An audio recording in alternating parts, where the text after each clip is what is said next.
안녕하세요. 건행머쌈TV 공인회계사 천승호입니다. 자, 이번 영상부터는 간평 2020년도 기출문제 중 유형 두 번째 유형에 해당하는 문제를 나누어서 소개해 드리겠습니다. 바로 시작하겠습니다. 자, 42번 재무제표 표시에 관한 설명으로서 옳은 것은 맞는 게 출제가 되었네요. 하면 나머지는 왜 틀렸는지. 1번 비용을 성격별로 분류하는 경우에는 적어도 매출 원가를 다른 비용과 분류하여 공시해야 된다. 그래서 요게 기능별인지 아니면 성격별인지 이게 조금 헷갈릴 수 있죠. 그래서 제가 이렇게 약자를 땄습니다. 매출 원가는 기능별로 분류하는 경우에 표시가 된다라고 하였습니다. 그래서 이게 매출 원가의 매, 기능별의 기 해가지고 매기 이렇게 이제 암기를 하시라고 그랬죠. 그래서 여기에서는 성격별 요거 때문에 틀렸습니다. 성격별이 아니고 기능별로 분류하는 경우에 매출 원가 비용이 표시가 되겠습니다. 1번 틀렸고요. 2번 기타 포괄 손익의 항목과 관련된 법인세 비용 금액은 포괄손익 계산서에 직접 표시해야 되고 주석을 통한 공시는 허용하지 않는다. 아니죠. 주석을 통한 공시도 허용이 되겠습니다. 그래서 이것 때문에 틀렸고요. 자, 3번은 뭐 원체 유명한 거죠. 유동자산과 비유동자산을 구분 표시하는 경우 이연법인세 자산은 유동자산으로 분류할 수 있다, 분류할 수 없다. 분류하지 않는다라고 하였죠. 그래서 분류할 수 있다 해서 틀렸고요. 자, 4번 문항은 한국채택국제회계 기준에서 별도 허용하지 않는 한 중요하지 않은 항목이라도 유사 항목과 통합하여 표시해서는 안 된다. 중요하지 않은 항목은 유사 항목과 통합하여 표시할 수 있습니다. 그래서 이것 때문에 틀렸고요. 그러면 결국 5번 문항이 맞는 내용이 되겠네요. 자, 경영진은 재무제표를 작성할 때 계속기업으로서의 존속 가능성을 평가를 해야 됩니다. 그래서 이제 5번 문항이 맞게 되겠죠. 자, 다음번 문제는 손상차손을 계산하는 문제인데 대개 일반적인 유형의 문제라고 한다면 순공정가치 얼마, 사용가치 얼마 금액이 주어졌죠. 하지만 이 문제는 사용가치 금액을 직접 계산을 하는 문제입니다. 현가에 비해서. 자, 한번 문제 한번 읽어 보겠습니다. 간평은 2001년 저 기계 취득원가 160, 내용연수 4년, 잔존가치였고요. 정액법 상각을 하니 160만원 나누기 4년 하면은 1년분치의 감가상각 비용은 40만원이 계산이 되겠죠. 자, 기계장치에 대해 원가 모형을 적용을 하고요. 1년 후인 2001년 말 손상 징후가 존재 회수 가능액을 결정하기 위해 다음과 같은 정보를 수집을 하였답니다. 2001년 말 기계장치를 처분할 경우 처분 금액은 76만원이고 처분 관련 부도의 원가는 7만원이 발생할 것으로 추정이 된다. 얘는 뭘 구하는데 필요한 데이터? 그렇죠. 순공정가치죠. 순공정가치는 69만원이 되겠습니다. 자, 또한 간평이 동기계장치를 계속하여 사용할 경우 2002년 말부터 내용연수 종료 시점까지 매년 말 30만원씩 순현금 유입과 그 다음 내용연수 종료 시점에 2만원의 기계 철거 관련 지출이 발생할 것으로 예상을 하고 있고요. 현가 측정 시 사용할 할인율은 12%이다. 그래서 2001년 말 기준으로 하여서 2002년 말부터 내용연수 종료 시점까지 그래서 잔존 기간 3년 동안 30만원씩 순현금 유입. 그래서 얘는 12% 3년짜리 연금 현가표를 적용을 해줘야 되겠고요. 플러스죠. 또한 내용연수 종료 시점 3년 후에 2만원 비용이 지출될 걸로 예상을 한다라고 되어 있습니다. 그래서 얘는 3년 후에 딱 한 번 발생되어지니 12% 해서 현가표 0.7118을 적용을 하여서 현가, 즉 사용가치 금액을 계산을 해주면 되겠습니다. 자, 간평이 2001년 기계장치의 손상 차손으로 인식할 금액은 얼마가 되겠느냐? 단서 내용은 뭐 똑같은 조건이 되겠죠. 자, 그래서 1차 연도 말 이 손상 차손 금액은요, 장부 금액하고 그 다음 이 시점에 회수 가능한 금액 차익에 의해서 손상 차손을 계산을 해줘야 되겠는데, 장부 금액은 뭐 그냥 나오죠. 원가 160에서 감가상각비 40을 빼면 120만원이요. 회수 가능액은 순공정가치와 사용가치 비해서 큰 금액이다 라고 하였습니다. 아까 읽어가면서 순공정가치는 69만원이 계산이 되었죠. 그래서 핵심은 사용가치 현가 금액을 구하는 게 핵심적인 내용이라고 할 수 있게 되겠습니다. 자, 사용가치의 현가 금액을 한번 구해보죠. 순현금 유입금액 30만원은 3년 동안 계속 돈이 들어오는 거니까 연금 현가표 2.4018을 적용을 해주면 되겠고요. 또 3년 후에 비용 2만원이 지출이 되겠죠. 얘는 현가표 0.7118을 적용을 하는데, 얘는 돈이 지출되는 거니까 마이너스 개념입니다. 마이너스. 이렇게 해서 사용가치 현가 금액을 계산을 하면 70만 6,3045원이 계산이 되겠고요. 순공정가치와 사용가치를 비교하면 큰 금액은 사용가치가 큰 금액이 되겠네요. 70만 6,3045원입니다. 하여 장부금액 120만원짜리가 70만 6,304원짜리로 하락을 하였으니 손상차손으로 인식할 금액은 49만 3,696원이 계산이 되겠습니다. 그래서 정답은 4번이 정답이 되겠죠. 자, 요건 좀 사용가치 현가 금액을 직접 구하는 문제이다 보니까 시간이 좀 다소 걸리는 두 번째 유형에 해당하는 문제라고 생각을 합니다. 자, 다음번 문제입니다. 상품매매 기업인 간평은 계획기록법과 실사법을 병행. 2001년 기초 재고는 만원, 단가 100원, 원가죠. 단기 매입액은 3만원이고 역시 한 개당 원가는 100원 주어졌고요. 2001년 말 장부상 기말 수량은 70개 주어졌습니다. 보유하고 있는 재고자산은 진보로 인하여 한 개당 순실현 가능 가치가 80원으로 하락을 했대요. 그래서 한 개당 원가 100원짜리가 80원으로 떨어졌으니 한 개당 평가 손실은 20원임을 알 수 있고, 자, 간평이 IS에 이미 매출 원가로 36,000원을 인식했대요. 까꾸르면 응용문제임을 알 수 있죠. 대개 제 기초매입도하고 기말표에서 매출 원가 요 금액을 구했던 문제가 일반적인 유형의 문제였는데 매출 원가가 먼저 주어졌네요. 까꾸르면 응용문제임을 알 수 있습니다. 그래서 2001년 말 현재 실제 재고 수량은 몇 개냐? 자, 중요한 단서가 있습니다.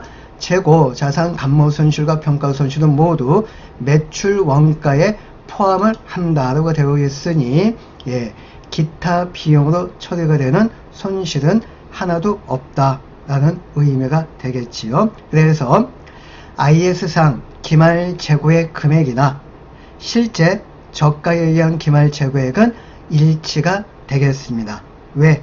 제2법 적용 시 IS상 기말 재고액은 실제 저가에 의한 기말 재고액에다가 플러스 기타 비용으로 처리가 되는 손실을 빼주는 건데, 기타 비용 처리가 되는 게 없으니까 IS상 기말 재고액과 실제 저가에 의한 기말 재고액은 일치가 되는 개념입니다. 그래서 입법이 보다 더 빠른 방법임을 알 수 있습니다. 자, 그래서 기초매입도하고 기말 빼면 매출원가라고 그랬죠. 기초금액이 만원 주어졌고요. 그 다음에 매입액이 3만원 주어졌죠. 그리고 더해주고 그 다음에 이제 뭘 빼줍니까? IS상 기말 재고액, 즉 실제 적가에 의한 기말 재고액을 빼면 자료에 주어진 매출 원가 금액을 구할 수 있게 되겠는 거죠. 그래서 이걸 이항을 시킨다면 실제 저가에 의한 기말 재고액은 4만원에서 36,000원을 빼면 4,000원임을 알 수 있고요. 얘는 실제 재고 수량에다가 곱하기 저가, 여기는 순실현금액 가치가 저가가 되겠죠.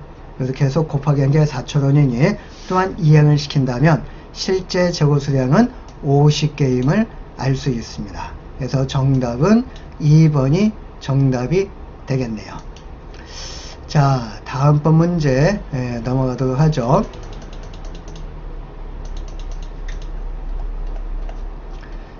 사채 발행 비용과 관련된 또 응용 문제가 되겠는데요. 2001년 초 상각 후 원가로 측정하는 금융부채에 해당하는 회유사채 액면가액은 100, 액면이자율 연 10%, 만기 3년 매년 말 이자 지급 회유사채를 발행을 했고요. 시장이자율 12%이지만 유효이자율은 연 13%입니다. 여기서 응용 문제를 알 수 있죠. 왜 그러냐면 대개 일반 시장이자율 12%를 적용한 현재 가치에서 사발비를 빼면 유효이자율이 상승되고요. 그때 유효이자율이 몇 %인지 이걸 추정하는 문제가 일반적인 경우인데 이거는 아예 유효이자율이 주어져 있습니다. 그래서 거꾸로 회사채 발행과 관련하여 직접적으로 부담한 거래 원가, 즉 사채 발행비는 얼마가 되겠느냐, 요게 이제 응용이 되어서 출제가 되었습니다. 그러면 너무 쉬워요. 시장이자율 12%를 적용한 경우에 현재 가치하고 유효이자율 13% 적용한 경우에 현재 가치 각각 구한 다음에 요거 차이가 바로 누구다? 바로 사채 발행비가 되는 거죠.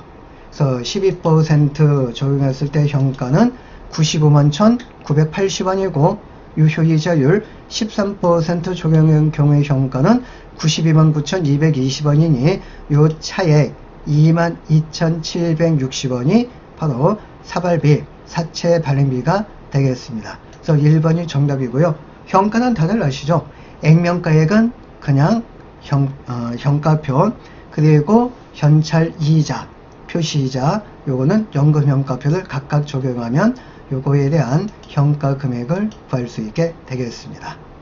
자, 이번 문제는 확정급여 제도에서 출제가 된 문제인데요. 지금까지 감정평가사에서 출제가 되었던 확정급여 제도와 관련된 문제 중 가장 난이도가 높았던 응용 문제였습니다. 자, 문제 한번 읽어보도록 하죠. 간평은 확정급여 제도를 채택을 하고 있고, 2001년 초 순 확정급여 부채는 2만원이다. 이렇게 이제 주어졌죠. 그럼 얘가 기초 확정급여 채무에서 사회 적립자산을 뺀 순 확정급여 부채, 요 금액이 자료에 제시가 되겠습니다. 자, 그리고 이제 관련된 자료는 다음과 같은데 할인율은 연 6%이고요. 2001년도 단기 근무 원가는 85,000원이다. 얘는 확정급여 부채물을 증가시키는 원인 중에 하나가 되겠죠. 또한 2001년 말 퇴직한 종업원한테 38,000원 현금이 사회 적립자산에서 지급이 됐대요. 그럼 얘는 확정급여 채무가 감소함과 동시에 사회 적립자산도 이렇게 감소가 됩니다. 그래서 통치면은 제로 효과가 나타나겠죠. 자, 그 다음 사회 적립자산에 6만원 현금을 출연하였다. 얘는 사회 적립자산을 증가시키는 요인이 되겠습니다. 그리고 2001년에 발생한 확정급여 채무의 재측정 요소, 근데 이제 마이너스 손실은 5,000원이다. 그래서 얘는 재측정 요소, 여기 확정급여 채무와 관련된 요쪽에 기재가 되겠고요. 또 얘는 또 일명 뭐라고 합니까? 그렇죠. 보험 수리적 손실이라고도 하죠. 그리고 기타 포괄 손실로 처리가 됩니다. 사회 적립자산의 재측정 요소는 이익 2,200원이 주어졌습니다. 그래서 사회 적립자산 쪽에 재측정 요소 2,200원 이렇게 기재가 된다면 퉁치면은 네팅한 재측정 요소는 마이너스 2,800원이 되겠죠. 즉 기타 포괄 손실 2,800원입니다. 자, 이런 자료 위에서 2001년 말 재무상태표에 순확정급여 부채로 인식할 금액, 그러니까 이제 바로 여기에 해당하는 금액이 되겠죠. 예, 기말 확정급여 채무에서 기말 사회적립자산 공정가치를 뺀 금액, 요 금액이 이제 출자가 되었음을 알 수 있고요. 또한 2001년도 포괄손익계산서상 단기 손익으로 인식할 퇴직급여 관련 비용, 즉 순이익에 미치는 효과, 요거 출자가 되었는데 얘는 바로 몇 가지가 있다고 계속 강조하였습니까? 그렇죠. 세 가지가 있다. 단기 근무 원가 요거 하나가 있고요. 그 다음 확정급여 채무의 기초금액에 6% 적용한 이자 비용하고 기초 사회적립자산에다가 또 6% 적용한 예상되는 이자 수익. 근데 여기는 기초금액이 네팅한 금액 자체로서 주어졌으니 여기다가 이제 6% 적용해 준다면 이자 비용과 이자 수익이 퉁쳐진 금액이 계산이 되겠죠. 즉 1,200원입니다. 그래서 퇴직급여 관련 비용은 단기 근무 원가 85,000원에다가 그 다음 네팅한 이자 비용 1,200원을 더해준다면 86,200원이 계산이 됩니다. 그래서 일단 정답 후보는 2번, 3번, 그 다음에 이제 5번 이렇게 이제 계산이 되겠지요. 자, 그 다음 순확정급여 채무는 이렇게 계산해 주시면 됩니다. 이 네팅한 기초금액에다가 증가금액 더해주고 감소금액을 빼면 물론 여기는 없죠. 장부금액에 의한 기말금액을 구할 수 있고요. 자, 여기까지 계산이 되었고 아까 재측정 요소 네팅한 금액 마이너스 2,800원이 계산이 되었죠. 이건 무슨 뜻입니까? 바로 요 순확정급여 부채 금액이 증가했다는 거죠. 장부 금액보다. 만약에 감소했다면은 재측정 요소는 플러스 효과. 왜냐면 부채가 감소했으니까 여기는 마이너스가 나왔다는 거는 이 부채 금액이 장부 금액보다 더 증가했기 때문에 마이너스 효과가 나타나는 거죠. 그래서 46,200원에다가 2,800원을 더해준다면 순확정급여 부채 금액은 49,000원으로서 계산이 되겠습니다. 그래서 정답은 바로 5번이 되겠네요. 그래서 좀 응용 문제이지만은 그 중에서도 또 난이도가 상당히 높은 이제 응용 문제가 되겠습니다.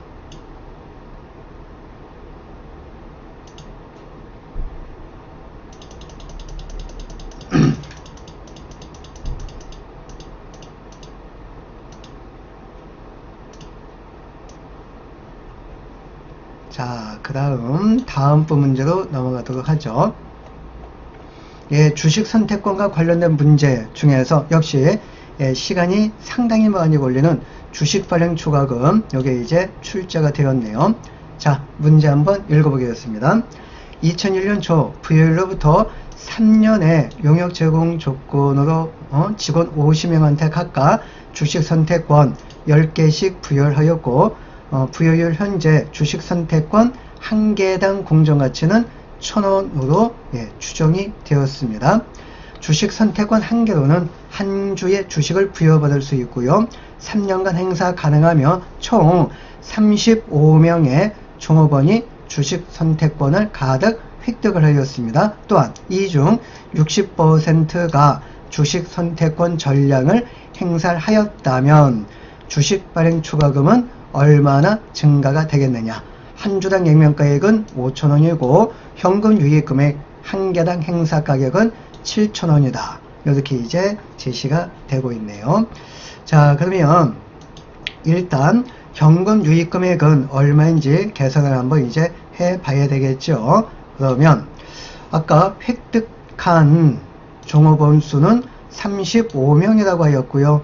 그 다음 이 중 60%에 해당하는 종업원이 권리를 행사하였다고 그랬죠. 그럼 이제 21명, 의 종업원이 권리를 행사했고요. 그 다음에 이제, 한 사람당 10개씩 스탁 옵션이 부여가 되어 있죠.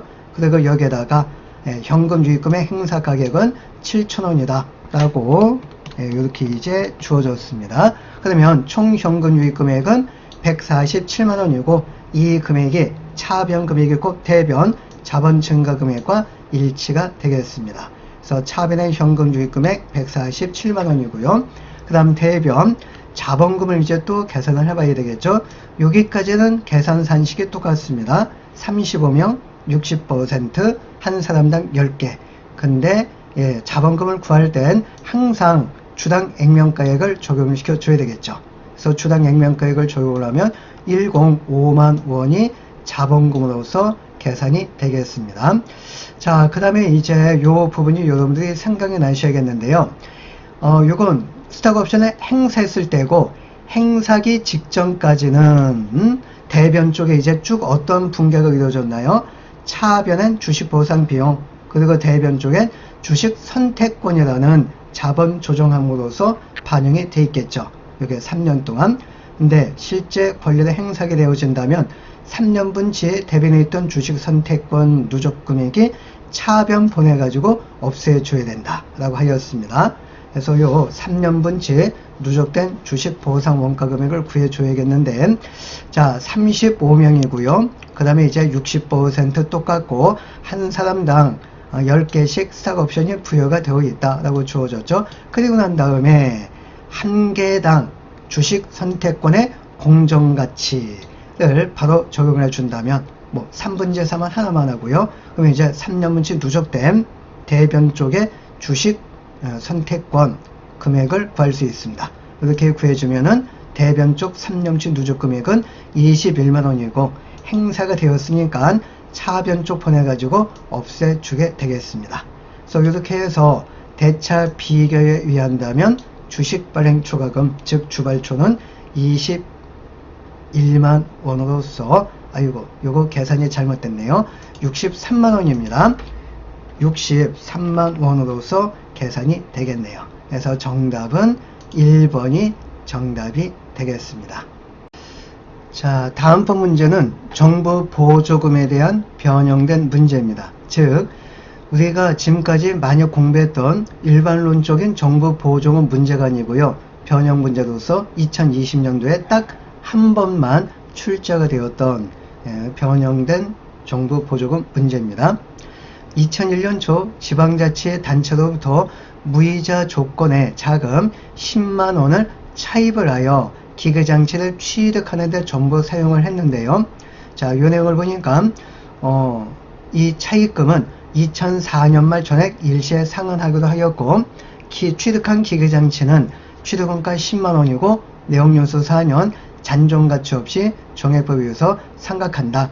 자료에 주어졌네요. 이럴 경우 1년 후인 2001년 말 기계장치의 장부금액은 얼마냐? 만약에 금전대차 거래에서 부담할 시장이자율은 연 8%, 그리고 이제 원가차감법을 사용을 한다. 그리고 마지막에 기간 4년에 대한 8%짜리 현가표가 제시가 되었습니다. 그래서 요 10만원 4년 후에 갚기로 하였죠. 그래서 요걸 시장이자율 8%에 의해서 현가 금액을 계산을 한다면 0.7350원을 적용을 하여 73,500원이 계산이 되겠는데, 이걸 해석을 한다면 만약에 무이자 조건이 아니고요, 이자율 8%에 비해서 부담을 한다면 73,500원의 돈을 빌려올 수 있는데, 실제는 무이자 조건으로 빌려다 보니까 10만원이라는 돈을 빌려왔다. 그래서 이 차익만큼은 정부로부터 보조금을 받은 것이다. 이렇게 이제 해석이 되는 겁니다. 그래서 정부 보조금으로 처리가 될 금액은 26,500원이고, 정부 보조금이 계산이 되었으니까 그 다음은 이제 우리가 흔히 공부했던 그런 일반적인 접근 방식을 취해주면 되겠죠. 자, 취득원가 10만원이고요. 잔존가치 없어요. 그리고 빼기 정부 보조금 26,500원을 빼고 내용연수 4년 중 1년이 지나갔으니까 3년분치가 남아있죠. 그래서 4분의 3 그리고 플러스 알파 잔존가치 없죠. 그러면 2001년 말 장부금액은 55,125원이 계산이 되겠습니다. 그래서 정답은 3번이 되겠네요. 자, 오늘 준비한 영상은 여기까지가 되겠고요. 역시 두 번째 유형, 즉 시간이 좀 다소 걸리는 문제를 풀다 보니까 한 문제당 설명 시간이 좀 길었던 것 같습니다. 아무튼 오랜 시간 시청해 주셔서 감사의 말씀을 드리고요.